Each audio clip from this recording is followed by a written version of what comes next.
Maroc fait partie de la fédération INCREA, qui est en fait un collectif d'écoles d'ingénieurs privées françaises.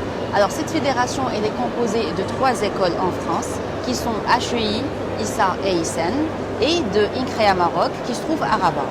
Alors l'objectif justement d'INCREA Maroc, c'est de permettre aux étudiants marocains de profiter d'une formation d'ingénieur qui est composée bien sûr de 5 ans d'études, comme tout cycle d'ingénieur. Alors ces 5 ans d'études, ils sont répartis sur 2 parties si vous voulez. Alors les 3 premières années se passent à Rabat, dans notre école à Rabat.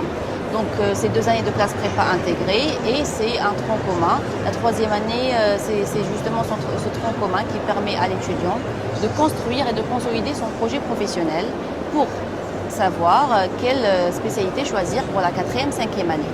Et c'est là justement que je viendrai à la 2e partie des études, qui est la spécialisation. Alors cette spécialisation justement, elle se fait à partir de la 4e année et là l'étudiant il a le choix. Donc il peut très bien poursuivre ses études en France, dans l'une de nos écoles, que ce soit HEI, ISA ou ISEN, comme il peut bien évidemment poursuivre ses études au Maroc, à Rabat. Et là, on a, jusqu'à maintenant, on a 2 spécialités.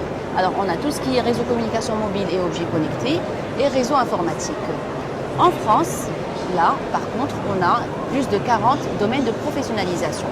Alors, ces 40 spécialités, si vous voulez, elles balayent tous les métiers de l'ingénieur. Donc, ça part des BTP, de tout ce qui est conception mécanique, du textile, du numérique, de l'informatique, tout ce qui est banque, finance et assurance, et bien évidemment l'agriculture et l'industrie agroalimentaire.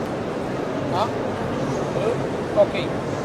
Et l'avantage majeur que je voudrais bien citer de notre école, c'est justement le fait que nos étudiants passent bien évidemment 3 ans ici au Maroc, mais ils gardent toujours l'œil et le niveau qu'il faut sur les écoles en France. C'est-à-dire, concrètement, dès la première année, tous nos étudiants partent en France pour un séjour d'études. Alors, ce séjour d'études, c'est 15 jours, c'est 2 semaines qu'ils passent là-bas.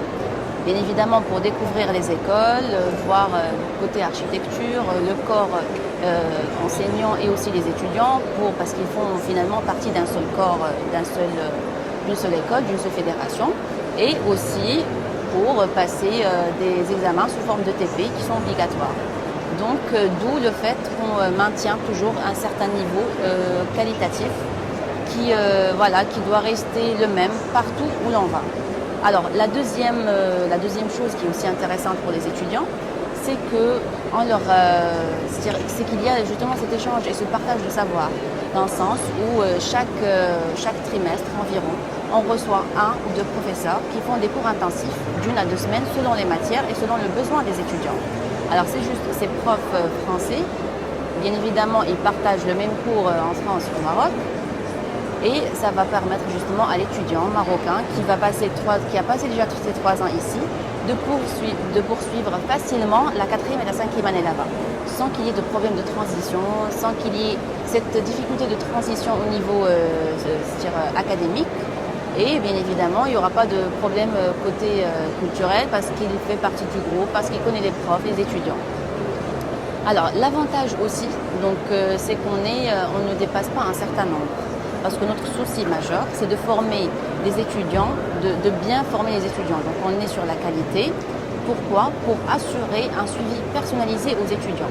Que ce soit au niveau technique, académique, ou aussi au niveau psychologique. C'est-à-dire, quand il y a des lacunes, bien évidemment, tous nos profs sont là, des lacunes dans les matières scientifiques, évidemment, et surtout, quand il y a un problème psychologique qu'il faut régler, on est là, dans le sens où aujourd'hui, concrètement, on a notre coach personnalisé qui est là pour aider les étudiants à gérer leur stress avant les examens, à gérer tout ce qui peut bloquer leur apprentissage. Parce que ce serait dommage quand même d'avoir des futurs ingénieurs très brillants, mais bloqués par un aspect psychologique qu'on peut régler. Donc, d'où l'élément humain. Donc, pour nous, l'élément humain, c'est le plus important. Et cet élément humain, justement, on le retrouve aussi à travers, dès le départ, avant même d'intégrer l'école. C'est-à-dire, pour la sélection des candidats, bien évidemment, on regarde les notes. Donc là, je parle des concours, comment est-ce qu'on approche ce premier contact avec l'étudiant. On regarde les notes.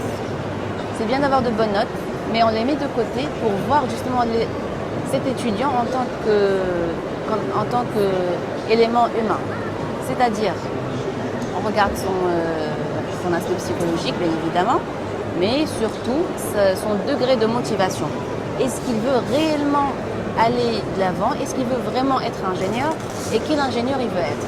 Parce que nous, on est ça fait 130 ans qu'on existe. Donc notre première école a été créée en 1885, donc c'est HEI. Alors cette école-là, elle a été créée juste à titre indicatif, elle a été créée par des entreprises. C'est-à-dire que nos spécialités elles sont issues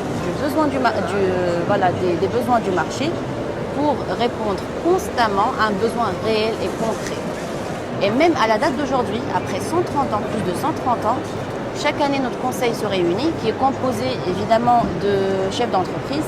Il se réunit pour s'assurer que ces spécialités-là sont tout le temps un besoin réel. Alors, j'ai un peu dévié le sujet qui était tout ce qui est concours. Donc juste pour vous dire qu'en fait, pour nous, l'élément humain, c'est très important. Parce que les lacunes, bien évidemment, ça se travaille. Ce n'est pas du tout un problème. C'est pour ça que je vous ai parlé tout à l'heure de suivi personnalisé. Toutes les lacunes peuvent être, on peut pallier à une lacune, mais la motivation, si elle n'y est pas, là, on ne peut rien. Pourquoi? Parce qu'on veut avancer ensemble dans la même direction et viser tout le temps l'excellence. Alors, bien évidemment, cette excellence, elle doit être récompensée. Donc, on a des étudiants boursiers, juste à titre indicatif, pour ceux qui sont intéressés. Donc, l'excellence, c'est ce qu'on recherche, bien évidemment.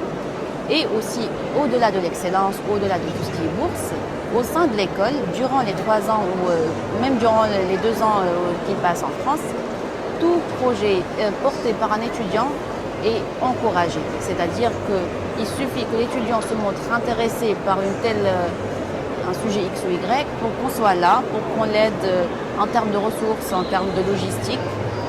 Parce que l'objectif, ce n'est pas, bien évidemment, le diplôme, il va l'avoir, c'est bien, on va l'accrocher au mur et après. Donc après, il faut que cet ingénieur ait un métier pour qu'il puisse, bien évidemment, pour qu'il puisse travailler, bien sûr, c'est logique, mais aussi qu'il puisse avoir, savourer, l'aspect de son savoir et qu'il puisse profiter et jouir de son travail quotidiennement. Parce que l'objectif, c'est de faire des ingénieurs qui sont passionnés par leur métier pour pouvoir répondre aux besoins de tout l'univers partout où ils vont travailler.